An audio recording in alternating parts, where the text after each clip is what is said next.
Assalamualaikum warahmatullahi wabarakatuh. Pertama-tama, marilah kita panjatkan puji dan syukur kehadirat Allah Subhanahu wa taala atas berkat rahmat, sehat dan hidayahnya. Perkenalkan, nama saya Titi Santi. Saya sebagai moderator dan 3 teman saya yang bernama Sinta Ade Putri, Pina Alisa Fitro, dan Siti Paujia. Di sini kami akan mempresentasikan hasil laporan observasi yang dilaksanakan di Pesantren Radatus Syahada, Kampung Cikembar, Kecamatan Tanjung Sari, Kabupaten Bogor. Langsung saja kepada pemateri yang pertama, saya persilakan. Baik, terima kasih kepada moderator yang telah memberikan saya kesempatan untuk menjelaskan sebuah materi. Kali ini saya akan membawakan materi tentang sejarah pondok pesantren. Nah, sejak lahirnya, pondok pesantren itu tidak terlepas dari proses islamisasi di Indonesia. Di Pulau Jawa, lembaga pendidikan tersebut dikenal dengan nama pondok pesantren. Nah, jadi pondok pesantren itu berasal dari Jawa. Di Sumatera Barat disebut Sulau, sedangkan di Aceh disebut dengan Rangkang atau Menasah atau Daya. Meskipun lembaga-lembaga pendidikan Islam tersebut memiliki nama-nama yang berbeda, akan tetapi hakikatnya itu tetap sama, yaitu lembaga pendidikan Islam yang mengkaji dan mendalami ajaran-ajaran Islam. Nah, pada awal pertumbuhan sampai datang masa pembaharuan sekitar awal abad ke-20, pondok pesantren ini belum mengenal apa yang disebut dengan ilmu-ilmu umum, dan begitu juga metode penyampaiannya pun belum bersifat klasikal gitu. Masuknya peradaban barat ke Indonesia itu melalui kaum penjajah Belanda. Jadi kaum penjajah Belanda ini banyak mempengaruhi corak dan pandangan bangsa Indonesia, termasuk dalam dunia pendidikan, sehingga hal tersebut merupakan salah satu faktor timbulnya upaya pembaharuan dalam dunia pendidikan Islam. Nah, disinilah sistem klasikal mulai diterapkan dan mata pelajaran umum pun mulai diajarkan. Nah, selanjutnya pengertian pesantren.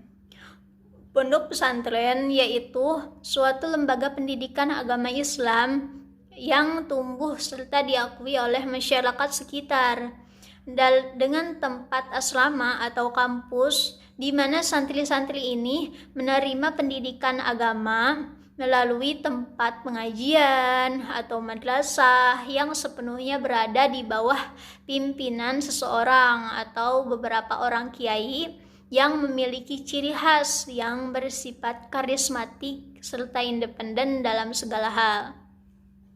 Nah, salah satu institusi Islam yang lekat dengan kepemimpinannya itu adalah pondok pesantren. Jadi pesantren merupakan lembaga pendidikan tertua saat ini dan dianggap sebagai produk budaya Indonesia yang asli atau khas yang tidak ditemui di tempat lain. Sebuah lembaga dapat disebut sebagai pondok pesantren jika memuat 5 yang terkumpul ini. Yang pertama itu ada seorang kiai, yang kedua ada santri, yang ketiga asrama atau tempatnya, yang keempat itu masjid, yang kelima pengajaran ilmu-ilmu yang berisi ajaran-ajaran Islam.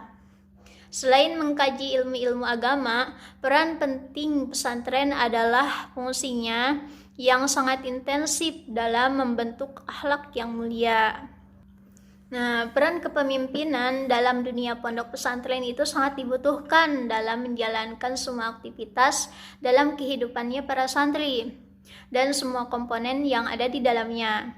Selain peran kepemimpinan, juga harus ada tata tertibnya atau tata aturan yang mengikat bagi siapapun yang melanggarnya, agar semua itu terbiasa hidup tertib dan teratur, terarah. Dengan semua itu, maka pondok pesantren ini akan menciptakan generasi-generasi yang disiplin dalam semua bidang kehidupan, baik itu hal ibadah, akhlak, pendidikan, dan lain sebagainya. Selanjutnya itu ada fungsi pesantren. Nah, fungsi pesantren jelas tidak hanya sebagai lembaga pendidikan saja, melainkan juga untuk berfungsi sebagai lembaga sosial dan penyiaran agama. Di sini secara rinci fungsi pesantren itu terbagi menjadi 3. Yang pertama sebagai lembaga pendidikan.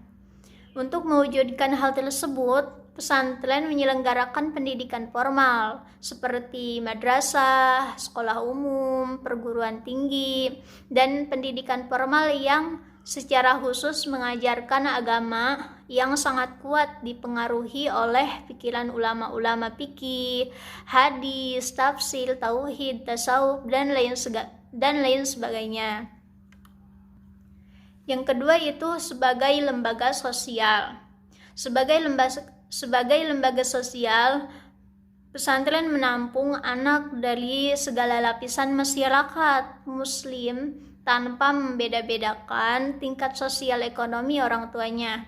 Jadi ada yang miskin, mau yang kaya, mau yang setengah-tengah saja, itu sama saja itu.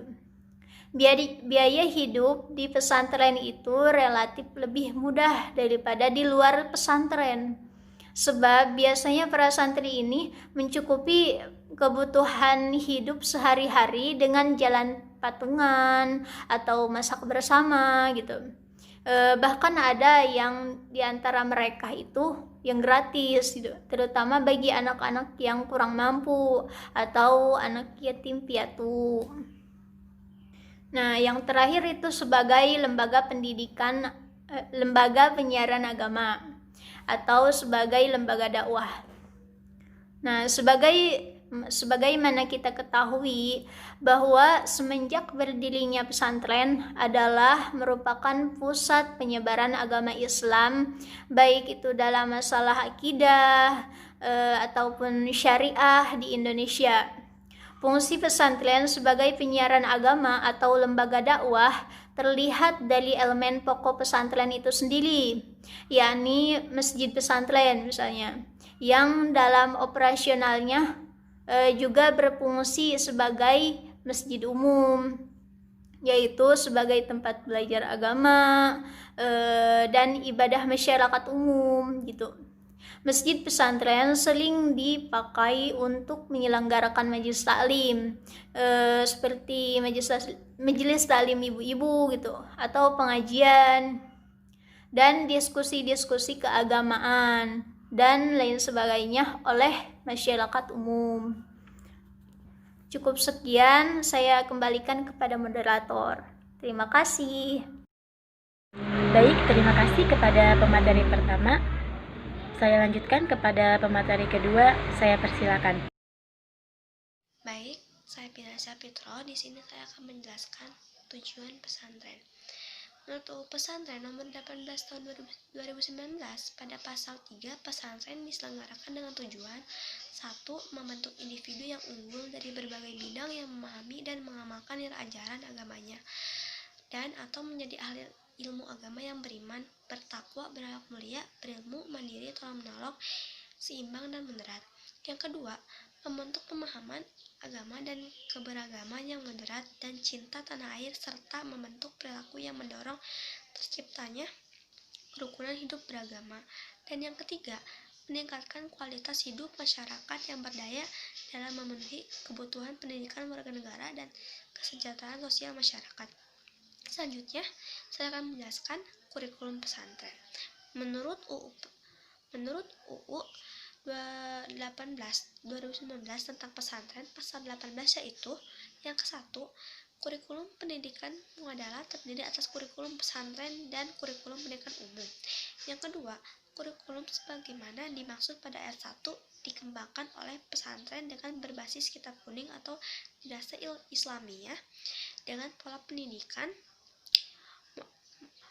mu'alimin. Yang ketiga, kurikulum pendidikan umum sebagaimana dimaksud pada ayat 1 di dalam peraturan menteri. Terima kasih. Baik, terima kasih kepada pemateri kedua. Saya lanjutkan kepada pemateri ketiga, saya persilakan. Akan melanjutkan materi, yaitu kita masuk ke pembahasan. Yang pertama yaitu profil pondok pesantren. Materinya Ponpes Raudatus Adah. Pondok Pesantren Rodotus Sa'adah sudah didirikan selama 30 tahun oleh Bapak Haji Arifin, kemudian dilanjut oleh Kiai Haji Buhori Muslim sampai dengan sekarang. Pesantren Salafi ini terletak di daerah Jawa Barat, yaitu Kampung Cikembar RT 07 RW 02 Desa Antajaya, Kecamatan Tanjung Sari, Kabupaten Bogor. Dulunya pesantren Rodotus Sa'adah ini adalah pesantren Salafi, tetapi pada 5 tahun yang lalu pesantren ini sudah resmi menjadi yayasan yang ada di Kampung Cilebar. Banyak orang yang sudah mengenal tentang pesantren ini. Para santri Rodotus Sa'adah bukan hanya dari warga sekitar saja, tetapi banyak pula yang dari luar kota. Yang kedua yaitu visi dan misi Pondok Pesantren Rodotus Sa'adah, yaitu pertama misi mendidik generasi Islam agar berakhlak, berakidah, dan beribadah berdasarkan Al-Quran dan As-Sunnah sesuai manhaj salafus saleh dan Ahlus Sunnah wal Jamaah. Menyelenggarakan pendidikan yang menitik beratkan pada tafsiriyah dan tarbiyah, memurnikan akidah, dan mendidik meneladani salaful ummah. Yang kedua yaitu pelaksanaan pendidikan Islam. Yang pertama yaitu penerimaan peserta didik. Jumlah yang pesantren di Pondok Pesantren Rodotus Sa'adah setiap tahunnya mengalami peningkatan. Ketika awalnya berdiri berjumlah 10 santri dan sekarang yaitu berjumlah 100 orang santri dan santriwati. Dalam penerimaan ponpes ini terbuka untuk siapa saja dengan usia yang setara. Sesuai dengan peraturan yang ditetapkan oleh lembaga pesantren, pesantren ini pun juga menerima santri dari luar kota atau pindahan dari pondok pesantren lain. Para pendaftar bisa langsung diterima di Pondok Pesantren Rodotus Sa'adah tanpa melalui tes apapun. Karena pondok pesantren ini tidak mempunyai persyaratan khusus bagi peserta didiknya. Yang kedua yaitu kegiatan belajar. Kegiatan mengaji di Ponpes Rodotus Sa'adah ini terbagi di antaranya yaitu tepat ba'da sholat subuh berjamaah, kemudian dilanjut dengan mengaji. Dan setelah itu dilanjut kegiatan belajar di sekolah. Untuk sekolahnya pun terpisah, yaitu di luar dengan tingkatan yang berbeda-beda. Di antaranya ada SD, MI, MTS, SMP, MA, dan SMA sesuai kriteria masing-masing. Selepas sekolah, para santri dianjurkan untuk beristirahat sejenak hingga dilanjut dengan mengaji sore hari setelah selesai sholat asar untuk mengaji kitab dan melogat kitab sesuai kelasnya masing-masing. Yang ketiga yaitu tata tertib pesantren Rodotus Sa'adah yang harus dipatuhi selama jadi santri dan santriwati, yaitu diantaranya yang pertama untuk santri dan santriwati baru 30 hari pertama tidak diperkenankan untuk pulang ke rumah terlebih dahulu. Yang kedua, diperbolehkan membawa handphone hanya untuk keperluan sekolah saja. Yang ketiga, jikalau mau keluar lingkungan pesantren harus izin terlebih dahulu. Dan yang terakhir yaitu tidak boleh pacaran dengan lawan jenis. Apabila diketahui telah melanggar, santri akan dikasih peringatan kartu kuning berupa teguran oleh pihak pesantren. Dan apabila masih melakukan pelanggaran terhadap tata tertib ini, maka santri akan dikeluarkan tanpa hormat.